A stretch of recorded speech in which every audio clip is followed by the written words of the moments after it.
আসসালামু আলাইকুম রহমতুল্লাহি ওয়া বারাকাতুহু। বন্ধুরা, আমি আজকে আপনাদেরকে জানাবো ইরাক সম্পর্কে।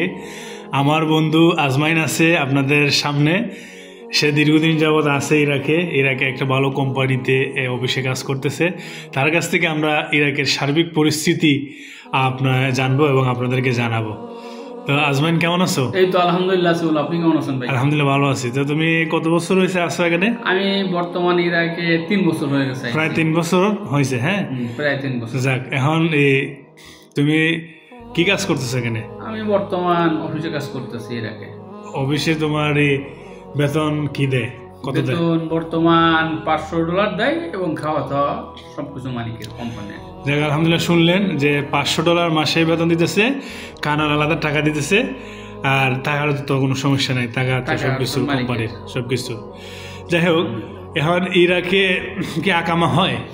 ইরাকে বর্তমান সুযোগ দিয়েছে। এ যাবৎকালে আমি 3 বছর আইছি, 2 বছর কোনো সুযোগ দেয়নি। 2024 সালে বর্তমান সুযোগ দিচ্ছে। সবাই চেষ্টা করে দেখতে পারেন, দেখা যাক কি দেখি। যাই হোক, এখন বর্তমানে সুযোগ দিতেছে আকামা, অনেকে করছে বর্তমান অনেকেই সুযোগ দিতেছে। আচ্ছা, এখন এই আকামা করতে কত ডলার লাগে আনুমানিক? আকামা করতে দুইটা আছে, একটা আছে 1 বছরের, একটা আছে 5 বছরের। 5 বছরটা করতে $5,000 থেকে $4,500 মতো লাগে, আর 1 বছরটা করতে $2,500 থেকে $2,000 মতো লাগে, যার কাছে জানিয়ে পারে। যাই হোক, এখন ইরাকে অনেকে আসতে চায়, বাংলাদেশে আছে অনেকে ইরাকে আসতে চায়। ইরাকের কি ডাইরেক্ট কোনো ফ্লাইট ভিসা এগুলো আছে কিছু? ইরাকের বর্তমান ডাইরেক্ট কোনো ফ্লাইট ভিসা কোনো কিছু নেই। যে বলবে সে আপনার সাথে পথ ধরানোর উদ্দেশ্য বলতেছে, এটাই। আচ্ছা, এছাড়া আর কিছু না। তো অনেকে মনে করি ইরান দিয়ে আসতে চাইতেছে, যেমন অনেকের মানে দালালে শ্রীলঙ্কা আনে, দুবাই আনে, তারপর ইরান আনে, ইরান থেকে বর্ডার ক্রস করে আনে। আচ্ছা, এই রোডে আসাটা এটা কি আসলে মানে কিরকম, মানে বর্তমানে নিরাপদ কিনা? ইরান দিয়ে শ্রীলঙ্কা দিয়ে আসা আমার কাছে, আমার নিজের অভিজ্ঞতা, এটা 100% মানে ভুল একটা সিদ্ধান্ত হবে যদি কেউ এই সিদ্ধান্ত নেন যে ইরান দিয়ে বা শ্রীলঙ্কা দিয়ে ইরান হয়ে ইরাক আসবেন। এটা ভুল সিদ্ধান্ত হবে। কারণ কি, ধরা খাইলে, রাস্তায় ধরা খাইলে কি মানে পানিশমেন্ট কি যদি বর্ডারে ধরা খায়? বর্ডারে বর্তমান ধরা খাইলে 6 মাস জেল দেয় এবং ব্যাকে দেবে।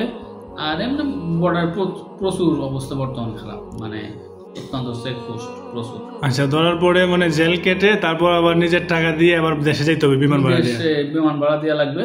আর পাসপোর্টের ব্লক মারবে 2 বছরের জন্য, 5 বছরের জন্য ব্লক মারবে। যাই হোক বন্ধুরা, শুনলেন যে আমরা অবৈধ কাউকে উৎসাহিত করি না। যদি আসেন, এটা আপনি নিজ দায়িত্বে আসবেন।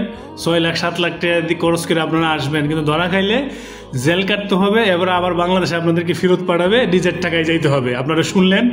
এখন কোনো দালালে যদি আপনাদেরকে মিষ্টি কথা বলে যে দুবাই থেকে বা শ্রীলঙ্কাতে ফ্লাইট দিবে, মানে এই বাগদাদে কোনো ফ্লাইটও না, আরবিল সুলাইমানিয়া, বসরা, নাজাফ, কারবালা, কোথাও ফ্লাইট হয় না।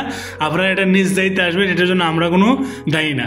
আচ্ছা ভাই, আরেকটা জিনিস তোমার কাছে জানতে চাই যে ইরাকের ভিতরে কি কি ধরনের কাজ আছে, বাঙালিরা কি কাজ করে? বর্তমান ইরাকের ভিতর 5-6 ধরনের কাজ আছে। প্রথমত অফিস, বাসা, তারপর সুপার মার্কেট, ফার্মেসি, পরে রেস্টুরেন্ট, ফ্যাক্টরি, এসব নানান ধরনের কৃষিকাজ, মাদ্রাসা,